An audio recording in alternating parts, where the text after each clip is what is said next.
আসসালামু আলাইকুম প্রিয় লিসেনার্স। আশা করছি আপনারা সবাই ভালো আছেন। আজকে রাত 11টা বাজে আপনাদের মাঝে আবারও ফিরে আসলাম একটি ভয়ঙ্কর একটি লোমহর্ষক ঘটনা নিয়ে। আজকের এই এপিসোডে থাকছে দুইটি ঘটনা এবং একটি ঘটনা আমাদেরকে শেয়ার করবেন, খুব দূর থেকে একজন ভাই এসেছে, সেই ঘটনা খুব ভয়ঙ্কর, এবং আরেকটি ঘটনা ইমেইল স্টোরি যেটি আমি আপনাদেরকে পরে শোনাবো। লিসেনার্স, কোনো রকমের দেরি না করে এখন আমরা ঘটনায় চলে যেতে চাই। ইমেইলে যেভাবে লেখা আছে আমি ঠিক সেভাবেই পড়ছি। আসসালামু আলাইকুম প্রাণপ্রিয় ভাই ও বোনেরা, আশা করছি আপনারা সবাই ভালো আছেন। আজকে আমার জীবনের প্রথম একটি ইমেইল এপিসোড লিখলাম, জানি না কেমন হয়েছে, ভুলগুলো ক্ষমার চোখে দেখবেন।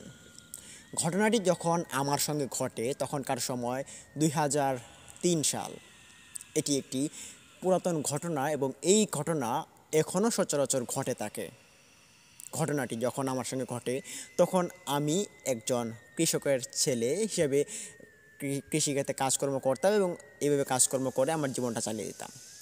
এখন আমি একটি ট্রাকের ড্রাইভার এবং ট্রাকের ড্রাইভার সুবাদে বাড়িতে বেশি একটা যাওয়া আসা পড়ে না এবং বাহিরেই ঘোরাফেরা আমার বেশি হয়ে থাকে।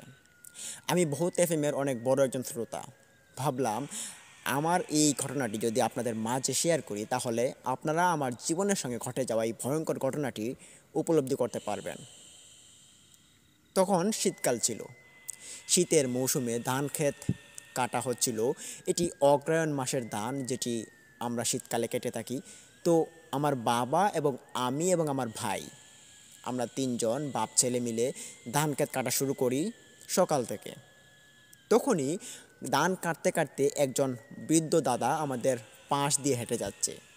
তখনই আমার বাবা ওনাকে ডাক দিয়ে বললেন যে, ও চাচা, এদিকে আসেন, একটু বসে যান আমার দিকে, আর আমাদের ক্ষেতটা কেমন হয়েছে একটু বলুন তো। বাবার এরকম কথা শুনে ওই বৃদ্ধ চাচাটি তিনি অট্ট হাসি দিলেন এবং ভাবলেন যে, বলতে লাগলেন যে, আরে তোমরা ক্ষেত করেছো এখানে, এই জায়গা তো ভালো না। এই যে জায়গাটা, এই জায়গার আশপাশ অনেক দোষী জায়গা একটা। এটার পাশে একটি জঙ্গল তোমরা হয়তো জানো যে আছে। এই জঙ্গল কেন্দ্রিক অনেক জিনের বসবাস। এখানে ক্ষেতটা না করাই ভালো। তোমাদের আশপাশের যে ক্ষেতগুলো জমিনগুলো পড়ে আছে, দেখতে পারছো যে এগুলোর মধ্যে কোনো রকমের ফসল আবাদি এগুলো করা হয় না।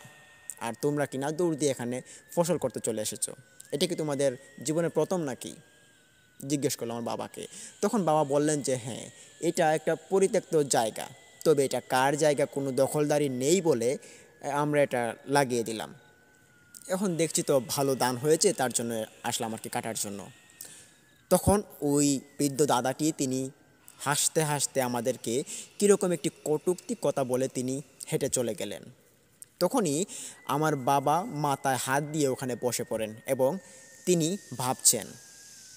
ওনার ভাবনা দেখে আমি জিজ্ঞেস করলাম, বাবা আপনার কি হয়েছে, ধান ক্ষেত কাটবেন না? তখন বাবা বলে উঠে যে, সর্বনাশ হয়ে গিয়েছে হয়তো।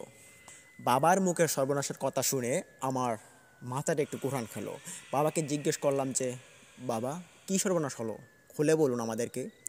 তখন বাবা বলে উঠে যে, এই জঙ্গলের মধ্যে আমার বাবা মারা গিয়েছে, মানে তোমাদের দাদা যে মারা গিয়েছে এটা খুব বেশি দিন আগে নয়, তোমাদের জন্মের 2-3 বছর আগেই, এটা আমার বিয়ের কয়দিন আগে। এবং আমার বাবা যে এখানে মারা গিয়েছে সেটার প্রমাণস্বরূপ হিসেবে আমরা অনেক ভয়ঙ্কর তথ্য পেয়েছি এবং এই তথ্যগুলোর সুবাদে আমরা জানতে পারি আমার বাবাকে দুষ্টু জিনেরা তারা হত্যা করে ফেলেছে। এখানে অনেক রকমের জিনেরা নাকি বসবাস করে এবং এই জিনেরা মৃত অবস্থায় রাস্তায় লুটিয়ে পড়ে থাকে এবং গাছেও নাকি অনেক ঝুলতে থাকা অবস্থায় অনেকে দেখেছে। এটার প্রমাণস্বরূপ হিসেবে অনেক কিছুই আছে। তো এটা একটা সত্য ঘটনা এবং এই যে বৃদ্ধ চাচাটি বলে গেল যে এখানে ক্ষেত করা ভালো না, এটা আসলে একটা ঠিক কথা। তখন বাবা বললেন যে চলো আজকের মতো আর কাজ করতে হবে না, আমরা বাড়ি চলে যাই। তো এই ছিল প্রথম দিনের ঘটনা। তো প্রথম দিন আমরা একটুখানি কাজ করি এবং তারপর বাড়ি চলে যাই। বাড়িতে গিয়ে সবাই খাওয়া দাওয়া করে বিশ্রাম করি এবং দেখতে দেখতে প্রায় সন্ধ্যা ঘনিয়ে আসে। তখন বাবা আমাকে বললেন যে, রতন, তুমি যাও, গিয়ে সন্ধ্যার আগে আগে আমাদের ক্ষেতটা একটু দেখে আসো। এখানে অনেক গরু ছেড়ে দেয় বিলের মধ্যে, যেটা আমাদের ক্ষেত নষ্ট করতে পারে। তাই তুমি যাও এবং ক্ষেতটাকে একটু দেখে আসো, কোনো গরু কি লেগে গিয়েছে নাকি। তো বাবার কথা শুনে আমি বাড়িতে আর থাকিনি, আমি বাড়ি থেকে বের হয়ে যাই ক্ষেত দেখার উদ্দেশ্যে। হাঁটতে হাঁটতে অনেকটা পথ অতিক্রম করি। তখনই দূর থেকে আমি লক্ষ্য করতে পারি যে আমাদের ক্ষেতের আশপাশে কালো কাপড় পরিহিত মানুষ হাঁটাহাঁটি করছে। তখন সন্ধ্যা হয়ে গিয়েছে, প্রায় মাগরিবের আজানের ধ্বনি শুনতে পারি। তখন আমাদের এদিকে মাইকের ব্যবস্থা ছিল না, পাশে একটি মসজিদ ছিল, সেই মসজিদে একজন ইমাম সাহেব তিনি খুব জোর গলায় আজান দিতেন, ওই আজানটা অনেক দূর থেকে শোনা যেত। তখন আজান প্রায় শেষের দিকে। আমি তখন এই অবস্থা দেখে ভাবলাম হয়তো কোনো রকমের মানুষ এদিকে আসা যাওয়া করছে এবং তারা হয়তো কোথাও যাবে। পরক্ষণেই খানিকটা পথ এগোই এবং এগিয়ে দেখতে পারি যে ওখানে যে মানুষগুলো ছিল সেগুলো কোনো রকমের মানুষ নয়, তবে হঠাৎই এমন একটি অন্ধকারের ঘোর নেমে আসে সন্ধ্যার পরপরই, এটা আগে কখনো আমি দেখিনি। আর এই অন্ধকারের ভেতরে আমি দেখতে পারছি কালো কাপড় পরিহিত মানুষগুলো এক একটা মাটিতে শুয়ে পড়ছে এবং এদেরকে মৃতদেহের মতো দেখা যাচ্ছে। আমি তখন হঠাৎই চিন্তা ভাবনা করতে করতে ওদের কাছে চলে যাই এবং গিয়ে দেখতে পারি প্রথমে যে সামনে একটি লোক পড়েছিল, সেই লোকটার মাথা ছিল মাটির দিকে এবং উপরে চুলগুলো দেখা যাচ্ছিল, আর পুরো শরীর কালো কাপড় দিয়ে ঢাকা। ভাবলাম কোনো মানুষ হয়তো এখানে পড়ে গিয়েছে বা এদের মধ্যে কোনো রকমের মানুষ কোনো সমস্যা হয়েছে, এটা ভাবলাম আর কি। ওই লোকটাকে আমি একটা ডাক দেই, ও দাদা, দাদা উঠুন, এখানে শুয়ে আছেন কেন? এই জায়গা তো ভালো না, সন্ধ্যা গনিয়ে এসেছে, তাড়াতাড়ি বাড়ি চলে যান। কিন্তু ওই লোকটা আমার কথায় কোনো রকমের উত্তর দিল না। তখন বেশ আশ্চর্য হয়ে লোকটার শরীরে হাত দেই এবং তাকে একটু ধাক্কা দেই জোর গলায় এবং ডেকে বললাম যে, ও দাদা, আপনার বাসা কোথায়? হঠাৎই দেখতে পারি ওই পরে থাকা লোকটা তার গার্ডটা একটু নাড়িয়েছে, তার মাথাটা একটু নাড়ান দিয়ে আমার দিকে হুট করে তাকালো। তাকানোর সঙ্গে সঙ্গে আমি দেখতে পারি এটা কোনো মানুষের মুখ নয়, এটি একটি পিশাচের মুখ। এই পিশাচের মুখ আমি আমার জীবনের প্রথম দেখেছি। দেখতে পেরে আমার শরীরে কাঁটা দাঁড়িয়ে পড়ে এবং ওখান থেকে একটা লাফ দিয়ে খানিকটা পিছু চলে আসি। পিছন চলে আসতেই আমি দেখতে পারি ওখানে পড়ে থাকা লোকটা সে দাঁড়িয়ে পড়েছে এবং তার হাত পা কোনো রকমের নাড়া শব্দ করছে না, নাড়াচাড়াও করছে না। সে আমার দিকে ক্রমাগত এগিয়ে আসছে এবং তার সঙ্গে সঙ্গে পিছনে যে কয়টা কালো কাপড় পরিহিত মানুষের মতো যে ছায়ামূর্তিগুলো ছিল, ওইগুলো একটি কালময়ী পিশাচ, এগুলো আমার দিকে তাড়া করেছে খুব জোরে জোরে। আমি তখন পিছনে হাঁটতে হাঁটতে যখন আমি কোনো কিছু খুঁজে পাচ্ছিলাম না, তখন আমি খুব জোরে একটা দৌড় শুরু করি এবং দৌড়াতে দৌড়াতে অনেকটা চলে আসি এবং দেখতে পারি দূর থেকে ওই কালো কাপড় পরিহিত মানুষগুলো এখানে একটি সমাগম সৃষ্টি করেছে। মনে হচ্ছে তারা কোনো একটা আন্দোলনের মতো একটি কাজকর্ম তারা বজায় রেখেছে এখানে এবং এটি তারা আজকে করবে। আমি তখন ভয়ে আর কিছুই বলার বাকি থাকে না। আমার দেখছি সারা শরীর থরথর করে কাঁপছে এবং আমার এই দেহটা একবারে নিস্তেজ হয়ে পড়ছে। হঠাৎই দেখতে পাই আমাদের একজন চাচি ওনার বাপের বাড়ি থেকে বাড়িতে আসছেন। তখন উনি আমার এই নিতর দেহটা কাঁপতে দেখে তিনি দৌড়ে আমার কাছে আসলেন এবং এসে জিজ্ঞেস করলেন, কি হলো বাবা, তুমি এখানে কাঁপছো কেন? বাড়ি যাবা না? তখন বললাম যে, না না, আমি বাড়ি যেতে পারবো না, আপনি আমাকে একটু নিয়ে যান। খুব কষ্ট করেই বললাম। তখন আমার চাচি আমার হাতে ধরলেন এবং তিনি আমাকে আস্তে আস্তে করে বাড়িতে নিয়ে গেলেন। বাড়িতে নিয়ে যাওয়ার পর আমাকে অনেক মানুষই অনেক কিছু জিজ্ঞেস করছে, আমার বাবা, আমার মা, আমার ভাই বোনেরা আমাকে জিজ্ঞেস করছে, তোমার কি হয়েছে, আমাদেরকে খুলে বলো। কিন্তু আমার মুখ থেকে একটা কথাও বের হচ্ছে না। এতটা কষ্ট বলে বোঝানো সম্ভব ছিল না। তখন আমার মুখ থেকে কথা বের হওয়া না দেখে আমার বাবা তৎক্ষণাৎ উনি একজন ভালো ডাক্তারকে ফোন দেন। তখন একটি ফার্মেসি ছিল ওখানে আমাদের বাড়ির পাশেই, উনি আমাদের বাড়িতে আসেন। এসে তিনি আমাকে চেক আপ করেন এবং তিনি বললেন যে আপনার ছেলে খুব ভয় পেয়েছে, যার কারণেই আপনার ছেলের কথা বলতে পারছে না। তো এটা ঠিক হয়ে যেতে পারে, আপনারা একটু ধৈর্য ধরুন। আর উনি কিছু ওষুধও দিয়ে গেলেন। কিন্তু ক্রমাগত 2 দিন চলে যায়, কোনো রকমের ঠিক হয়নি আমার কথা বলা। আমি কথা বলতে পারি না এবং কিছু হাঁটাচলাও করতে পারি না ভালো করে, শরীরটা শুধু থরথর করে কাঁপনি উঠে। তো 2 দিন চলে যাওয়ার পর আমার বাবা ভাবলেন যে এভাবে চলতে থাকলে খুব খারাপ কিছু হতে পারে। তো এইটা ভেবে তিনি ভালো একজন কবিরাজের নিকট যান। কবিরাজের নিকট গিয়ে তিনি কবিরাজকে পাননি, না পেয়ে তিনি বাড়ি চলে আসেন ওই দিন। তো ওই দিন বরাবরের মতো রাত ঘনিয়ে আসে। তখন রাত্রিবেলা আমরা সবাই ঘুমিয়ে পড়ি। হঠাৎই আমি একটা স্বপ্নে দেখি যে আমার স্বপ্নে সেই কালো কাপড় পরিহিত ছায়ামূর্তিগুলো আবারও উদয় হয়েছে এবং তারা আমাকে বলছে, যদি কোনো রকমের কবিরাজের আশ্রয় নাও তাহলে তোমাদের পরিবারের অনেক বড় রকমের ক্ষতি করে দেব আমরা, আর তোমরা কোনো দিন বাঁচতে পারবে না। যদি আমাদের কোনো ক্ষতি করতে চাও, তোমার ভাগ্য ভালো তোমার কোনো ক্ষতি করিনি, তাই তুমি যদি আমাদের কোনো ক্ষতি করতে চাও তাহলে পরিহিতে খুব খারাপ হবে। তো এই বলে এই কালো মূর্তিওয়ালা পিশাচগুলো তারা আমার স্বপ্ন থেকে চলে গেল। তখন আমার ঘুম ভেঙে যায় এবং কথা বলতে না পারা মুখটা নিয়ে আমি চিৎকার শুরু করে দেই বুবা মানুষের মতো। তখন ঘরের সব মানুষ আমার কাছে আসে এবং এসে জিজ্ঞেস করে কী হয়েছে কী হয়েছে। তখন আমি কিছু বলতে পারি না, শুধু মুখ দিয়ে হাবা হাবা করছিলাম এবং বুবা মানুষের মতো আমি হয়ে গিয়েছি আর কি। তো এইটা দেখে আমার পরিবারের লোকজন সবাই কান্নাকাটি শুরু করে দেয়। 1-1.5 ঘন্টা সময় চলে যাওয়ার পর আমি হঠাৎ করে কিছু একটা আমার মুখ দিয়ে বের হয়ে পড়ে। শুধু কালো জিন, কালো কাপড় পরা পিশাচ, এই কথাগুলো আমার মুখ দিয়ে প্রায় 15 থেকে 20 বারের মতো বের হয়েছে প্রথম প্রথম। তো এই কথাগুলো যখন আমার পরিবারের লোকজন আমার মুখ থেকে বের হতে দেখে, শুনে সবাই ভয় পেয়ে যায় এবং আমাকে জিজ্ঞেস করে, কি বলছিস এসব? কালো কাপড় পরা কে থাকবে আবার? কালো কাপড় পরা জিন কোত্থেকে আসলো এরা? তখন আমার কাছে খারাপ লাগলেও আমার কাছে খুব ভালো লেগেছিল, কেননা আমি তখন কথা বলতে পারছি। আমি তখন সব ঘটনা তাদেরকে খুলে বলি, পরিবারের লোকজনকে আমি সব ঘটনা খুলে বলি। তখন সবাই আমার ঘটনা শুনে ভয় পায় এবং বলল যে এই ক্ষেতে আর যাওয়ার দরকার নেই, আর এই ক্ষেতে কোনো দিন চাষাবাদ করারও দরকার নেই। তো এই বলে সবাই ঘুমিয়ে পড়ে। মধ্যরাত হয়ে গিয়েছে। হঠাৎই আমার কি হয়ে যায় সেটা আমি বুঝতে পারিনি।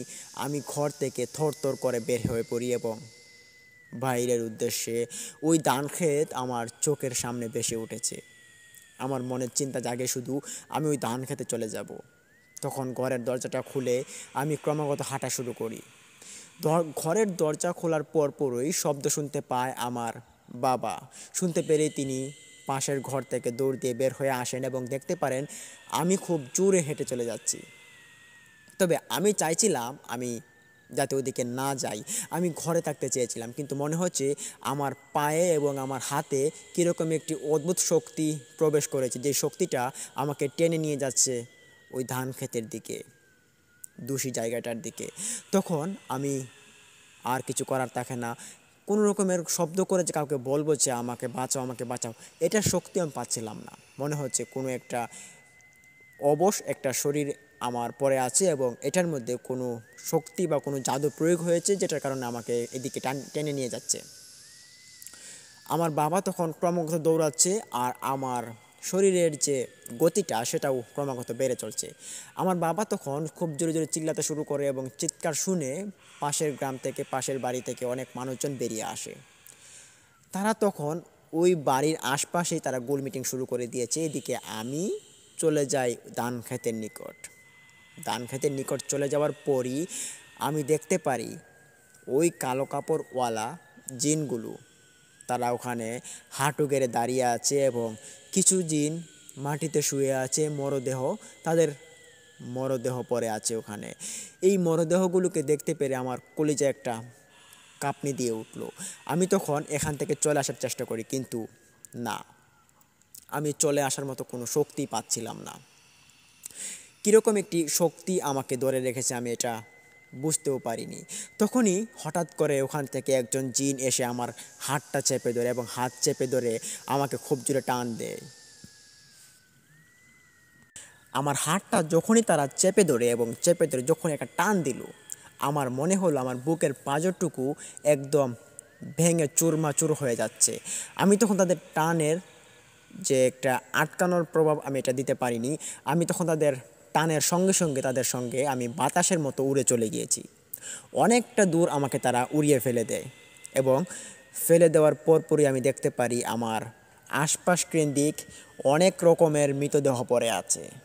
কিন্তু এই মৃতদেহগুলো কার এটা আমি দেখতে পারিনি। তবে আমি দেখতে পারি যে কালো কাপড় পরিহিত ছায়ামূর্তিগুলো এখানে পড়ে আছে এবং এদের শরীরের মধ্যে কোনো রকমের পালস নড়ছে না। তাদের মৃত শরীরগুলো এখানেই পড়ে আছে। দেখতে পেরে নিজের শরীরটাকে তোলার চেষ্টা করি, কিন্তু কোনোভাবেই নিজের শরীরে একটু শক্তি পাচ্ছি না যে এখান থেকে আমি উঠে দাঁড়াবো। হঠাৎই শুনতে পারি গ্রামের এক পাশ থেকে মানুষের হইচই ভেসে আসছে রতন রতন নামে। রতনকে খুঁজে পাওয়া যাচ্ছে না এই নামে হইচই ভেসে আসে। আমি তখন এখানে আমার নিতর দেহটা নিয়ে এখানেই চুপটি করে পড়ে আছি, কোনো রকমের সাড়া শব্দ করতে পারছি না। আর আমার আশপাশে দেখতে পাচ্ছি ওই কালো কাপড় পরিহিত জিনগুলো আমার নিকট তেড়ে আসছে এবং খুব বাজেভাবে আমার সঙ্গে আচরণ করছে। ওখানে পড়ে থাকা যে মৃত লাশগুলো ছিল এগুলো তাদেরই লাশ। তো এই লাশগুলোকে যখন আমি দেখতে পারি তখন আমার সেন্স হারিয়ে ফেলি এবং ওখানে আমি অজ্ঞান হয়ে পড়ি তাদের এরকম ভয়াবহতা রূপ দেখে। তখন সেন্স হারানোর পর আমার আর কিছু মনে থাকে না। আমার চোখ খুলতেই দেখি সকাল হয়ে গিয়েছে। অনেক মানুষ আমাকে বের করে আছে। আশপাশ তাকিয়ে দেখতে পারি আমি আমার বাড়িতেই আছি। আমাদের ঘর দেখা যাচ্ছে আমার পাশেই। আর আমার আশপাশে অনেক মানুষ। মনে হচ্ছে কোনো মানুষ মারা গিয়েছে এবং মানুষজন এভাবে এসে গোল মিটিং শুরু করে দিয়েছে। তবে আমার এই নিতর দেহটাকে নিয়ে অনেক মানুষের মুখে অনেক রকমের কথাও শুনতে পারছি। হঠাৎই শুনতে পাই মানুষজন আমাকে ডাকছে। তাদের ডাক শুনে আমি উঠে বসার মতো শক্তি পাচ্ছি না। তখন দুজন লোক এসে আমাকে উঠায় এবং বলে যে তোমার কি হয়েছে, রাত্রিবেলা ওদিকে তুমি দৌড় দিলা কেন এবং ওদিকে তুমি কেন গেলা? তুমি জানো না এই জায়গাটা একটা দূষী জায়গা, এটা একটা পরিত্যক্ত জায়গা। এখানে আগেকার মানুষেরা অনেক রকমের শিকার হয়েছে, এখানে খারাপ সম্মুখীন হয়েছে যে এখানে লাশ লাশওয়ালা জিন ছিল এবং ওই জিনগুলোর প্রভাবে অনেক মানুষও মারা গিয়েছে। আর এই লাশওয়ালা জিনগুলোর রহস্যময় যেটা আমি শুনতে পারি তাদের মুখ থেকে, তখন তারা বলে ওঠে যে এখানে নাকি একটা বড় রকমের তান্ত্রিক ছিল এবং ওই তান্ত্রিক জিন সব মেরে ফেলতো। তার একটি পেশা ছিল যেটা হচ্ছে সে যেখানেই জিনের উৎপাত দেখতো বেশিরভাগ সেখানেই সে জিনকে আক্রমণ করতো এবং তার শক্তি প্রভাবে সে ওই জিনগুলোকে হত্যা করে ফেলতো। এবং সেই হত্যা থেকেই শুরু হয়েছে নাকি যে এই জিনদের কারসাজি, এই জিনগুলো নাকি সেই মৃতদেহগুলোকে মানুষের সামনে এনে হাজির করায় এবং মানুষকে বিপদে ফেলায়। তারপর মানুষকে তারা মেরে ফেলে, যেভাবে তাদের বংশধরকে মানুষ ওই তান্ত্রিকটা মেরেছে। এরই সম্মুখীন যে হয়েছে যেটা, এটা অনেক দিন আগের কথা যেই তান্ত্রিকটি এরকম ঘটনা সম্মুখীন করেছে, যেটা মানুষের সাথে কালো জাদু করেছে এবং এই জিনগুলিকে হত্যা করেছে। এই তান্ত্রিক নাকি অনেক মানুষের অনেক সহযোগিতা করেছে, তবে সে জিনদেরকে হত্যা করে তার জীবনে বড় রকমের ভুল করেছে। তো ওই যে তান্ত্রিকটা, ওই তান্ত্রিকের মৃত্যুও নাকি হয়েছিল ওই জিনের প্রভাবে। এটা লোকমুখে আমি আগেও শুনেছিলাম, এখনও শুনেছি এবং এখনও এটা শোনা যায়। তো এই কালো কাপড়ওয়ালা জিনগুলোকে এখনও অনেক মানুষ অহরহ দেখে থাকে। তো ওই তান্ত্রিকের কারণেই কিন্তু এই কালো কাপড়ওয়ালা জিনগুলো লাশ সামনে হাজির করিয়ে মানুষকে ভয় দেখায় এবং মানুষকে হত্যা করার মতো তারা এরকম কাজ করে থাকে। তো এর মূলে দায়ী হচ্ছে ওই খারাপ তান্ত্রিক যে কিনা জিনকে হত্যা করে ফেলতো। লিসেনার্স, এই ছিল ঘটনাটি কেমন লাগলো? ভালো লাগলে ভিডিওতে লাইক দিন, কমেন্ট করুন, শেয়ার করে বন্ধুদের মাঝে ছড়িয়ে দিন এবং অবশ্যই আমাদের ইউটিউব চ্যানেলকে সাবস্ক্রাইব করুন এবং পাশে থাকা বেল আইকনটি অন করুন। লিসেনার্স, এখন আমরা আপনাদের মাঝে যে ঘটনাটি শেয়ার করব, সেই ঘটনাটি কিন্তু আমি বলবো না, এটি বলবে আমাদের একজন ভাই। তিনি অনেক দূর থেকে এসেছেন এবং ওনার সঙ্গে ঘটে যাওয়া এই ঘটনাটি আমাদের সাথে আজকে শেয়ার করবেন এবং আশা করি ওনার ঘটনা আপনাদের অনেকটা ভালো লাগবে এবং এই ঘটনাটির সত্যতা এবং এর পরিধি সম্পর্কে আমরা এবং আমাদের যে স্টুডিওর লোকেরা আছে তারা সবাই এটার খোঁজখবর নিয়েছে এবং এটা 100% সত্য ঘটনা এবং এই ঘটনাটির সত্যতা সম্পর্কে আপনারা তখনই বুঝতে পারবেন যখন আপনারা আমাদের এই ভাইয়ের ঘটনাটা শুনবেন। লিসেনার্স, এখন চলুন আমরা আমাদের এই ভাইয়ের ঘটনাটি তার নিজের মুখ থেকে শোনা যাক এবং ওনার নাম মোহাম্মদ রাহাত হাসান। উনি খুব ভালো একজন মানুষ। তো চলুন ওনার ঘটনা আমরা শুনি। তাহলে রাহাত ভাই, আপনি আপনার সেই লোমহর্ষক ঘটনা আমাদের মাঝে এবং আমাদের শ্রোতাবৃন্দর মাঝে আপনি শেয়ার করুন। আসসালামু আলাইকুম প্রিয় লিসেনার্স। আজকে আমি আপনাদের মাঝে এমন একটি ঘটনা শেয়ার করতে যাচ্ছি যেটি ঘটে যায় আমার সাথে। আমি মোহাম্মদ রাহাত হাসান। তখন আমি ক্লাস 10-এ পড়তাম, প্রায় 3 বছর আগে। আমার এসএসসি এক্সাম ছিল। তো ভালো রেজাল্টের জন্য আমি দিনরাত পরিশ্রম করতাম এবং রাত প্রায় 1টা থেকে 2টা পর্যন্ত পড়াশোনা করতাম। হঠাৎ একদিন আমি আমার টেবিলে বসে পড়তেছিলাম, হঠাৎই বাহির থেকে নূপুরের আওয়াজ। সে সময় প্রায় 1টা বাজে, কিন্তু আমি বাহিরে উঁকি দিয়ে দেখি জানলা দিয়ে ওখানে কিছুই ছিল না। তো আমি মনের ভুল ভেবে আবার পড়াশোনায় মগ্ন হয়ে পড়ি। তো হঠাৎই আমার চোখে হালকা ঘুম চলে আসে এবং আমি ঘুমোতে চলে যাই। যখনই আমি বিছানায় শুতে যাই তখনই আবার সেই নূপুরের আওয়াজ, ঝুম ঝুম ঝুম শব্দ আমার কানে ভেসে আসছে। আমি দরজা খুলে বের হয়ে দেখি সেখানে আবার কেউ ছিল না। তো আমি আবার মনের ভুল ভেবে আজকে রাতে ঘুমিয়ে যাই। তো পরদিন আবার আমি পড়তে বসি এবং আবার সেই সময়ই সেরকম একটি ঘটনা ঘটে। আমি আবার বাহিরের দিকে তাকাই এবং কিছুই দেখতে পাই না। তখন আমি আবার মনের ভুল ভেবে শুয়ে যাই। পরদিন সকালবেলা ঘুম থেকে উঠে আমি এই বিষয়টা নিয়ে মার সাথে আলোচনা করি এবং মাকে সব কথা খুলে বলি এবং এই কথা শুনে মা আমার মুখের দিকে হাঁ করে তাকিয়ে থাকে এবং আমি মায়ের হাঁ করে চাহনি দিকে মাকে জিজ্ঞেস করলাম, মা ব্যাপার কি, বলো কি হয়েছে? তখন মা আমাকে জিজ্ঞেস করে, তুই কি এটা সত্যিই শুনেছিস? আমি তখন মাকে বললাম, হ্যাঁ মা, আমি এই শব্দটা 2-3 বার শুনেছি। তখন মা বলল, এই বাড়িতে নাকি একটি মেয়ে আত্মহত্যা করে মারা গিয়েছিল অনেক বছর আগে।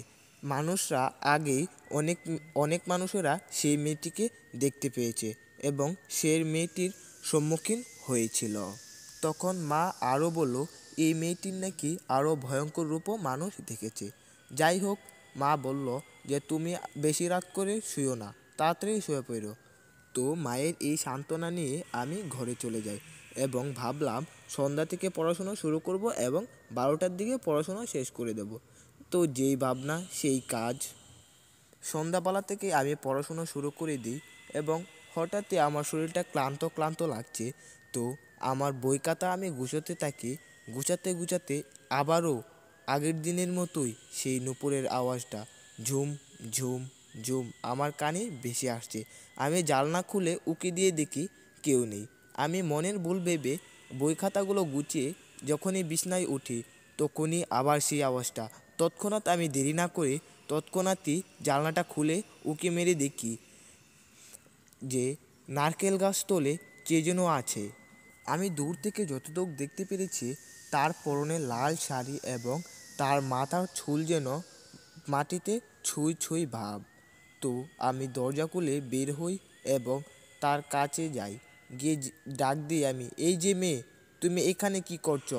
তখনই সে কোনো আওয়াজ দেয়নি এবং তার পা একবার উঠাচ্ছে একবার নামাচ্ছে। সেই নূপুরের শব্দগুলাই আমার কানে ভেসে আসছে। তো আমি আবারও জিজ্ঞেস করলাম, এই যে মেয়ে, তুমি এখানে কি করছো? সে কোনো আওয়াজ দেয়নি, সে তার মতোই কাজ করছে।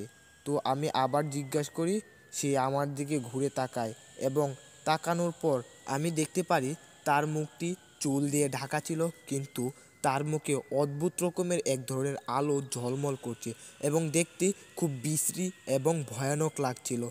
এইটা দেখে আমার সারা শরীরের লোম দাঁড়িয়ে যায় এবং আমার শরীর প্রচণ্ড ঘামতে শুরু করে এবং সেই মেয়েটি তার একটা হাত আমার দিকে লম্বা করে বাড়িয়ে দিচ্ছে। আমি এটা দেখে আমার ঘরের দিকে দৌড়ই এবং চেঁচাতে শুরু করি। সেই চেঁচানো শুনে গ্রাম থেকে অনেক লোক আসে এবং আমি ঘরে যে আমার ঘরের দরজাটা লাগিয়ে দিই। হঠাৎই শুনতে পাই দরজার বাহির থেকে গ্রামের লোকেরা ডাকাডাকি করছে, রাহাত, রাহাত, দরজা খোলো, কি হয়েছে তোমার? আমি বললাম ভয়ে কণ্ঠে, না, আমি দরজা খুলবো না, তোমরা চলে যাও, আমাকে তোমরা ডিস্টার্ব করো না, তোমরা চলে যাও। তখনই এক ভাই আমার দরজাটা ভেঙে দেয় এবং আমাকে দেখে আমি মাটিতে হাঁটু গাড়া অবস্থায় খুব ভয়ে বসে আছি। তো আমার কাঁপুনি দেখে সে আমাকে ধরে এবং জিজ্ঞেস করে, রাহাত, তোমার কি হয়েছে আমাদের বলো। তখন আমি আমার সাথে ঘটে যাওয়া সেই সমস্ত ঘটনা খুলে বলি তাদের। সেই শুনে তারা ভয়ে জিজ্ঞেস করলো, তারা, তুমি আর কি কি দেখেছো, আমাদের পুরো ঘটনা খুলে বলো। তখন আমি বললাম, আমি টেবিলে পড়তে বসেছি এবং আমি শুতে যাব, সেই সময় নূপুরের আওয়াজ আমার কানে ভেসে ওঠে এবং একবার আমি জানলা খুলে দেখি কেউ ছিল না। যখন আমি বিছানায় উঠি এবং তারপর আবার সেই আওয়াজটা শুনতে পারি, আমি তৎক্ষণাৎ জানলা খুলে দেখি কে যেন আমাদের নারকেল গাছের নিচে দাঁড়িয়ে আছে। তখন আমি ঘর থেকে বের হয়ে যাই তাকে দেখার জন্য। তার কাছাকাছি গিয়ে দেখি তার শরীরে পরনো লাল একটি শাড়ি এবং তার মাথার চুল যেন মাটি ছুঁই ছুঁই করছে। আমি তাকে দুবার ডাক দিলাম, সে কোনো সাড়া দিল না। তৃতীয়বার যখন আমি তাকে ডাক দিলাম, সে আমার দিকে রাগান্বিত অবস্থায় চায় এবং তার মুখটি আমি দেখতে পারিনি, চুল দিয়ে অদ্ভুতভাবে ঢাকা ছিল এবং তার মুখে অদ্ভুত রকম এক আলো ঝলমল করছিল। সেই দেখে আমি প্রচণ্ড পরিমাণে ভয় পেয়ে যাই এবং আমার গায়ের লোম শিউরে ওঠে এবং আমার শরীর প্রচণ্ড পরিমাণে ঘামতে শুরু করে। এটা দেখে আমি প্রচণ্ড ভয় পেয়ে আমার ঘরের দিকে দৌড়ে আসি এবং আমি আমার ঘরের দরজা বন্ধ করে দিই। সেই বয়েই তখন আমার সারা শরীর কাঁপছে, আমাকে বাঁচান, আমাকে বাঁচান বলে আমি সেই জন্যই চিৎকার করেছিলাম। এই ঘটনা শুনে সবাই আমাকে সান্ত্বনা দিয়ে বলল যে এখানে নাকি অনেক আগেই এই মেয়েটি আত্মহত্যা করে মারা গিয়েছিল। তো সেই মেয়েটিকে অনেকেই দেখেছে, এই মেয়েটিকে ভয় পাওয়ার আর কোনো দরকার নেই, সেটা বলে আমাকে সবাই সান্ত্বনা দিল এবং সবাই তার যার যার মতো বাড়ি চলে গেল। এরপর থেকেই আমি সেই মেয়েটিকে আর কোনো দিনই দেখিনি আমাদের বাড়ির আশেপাশে। তো এই ছিল আমার জীবনে ঘটে যাওয়া ঘটনা। তো লিসেনার্স, এই ছিল আমাদের আজকের রাহাত ভাইয়ের একটি সেরা ভয়ঙ্কর ঘটনা। আশা করি এই ঘটনাটি আপনাদের মাঝে ভয় জাগাতে সক্ষম এবং এই ঘটনাটি ওনার সঙ্গে যেই ঘটেছে এটির প্রমাণস্বরূপ আমরা অনেক কিছু দেখেছি এবং ওনার বাড়ির আশপাশে আমরা অনেক মানুষকে এটা জিজ্ঞেস করেছি, এটা সততা সম্পর্কে আমরা অনেক কিছু জেনেছি। লিসেনার্স, এই ছিল আজকের এপিসোডের 2টি সেরা ঘটনাটি কেমন লেগেছে?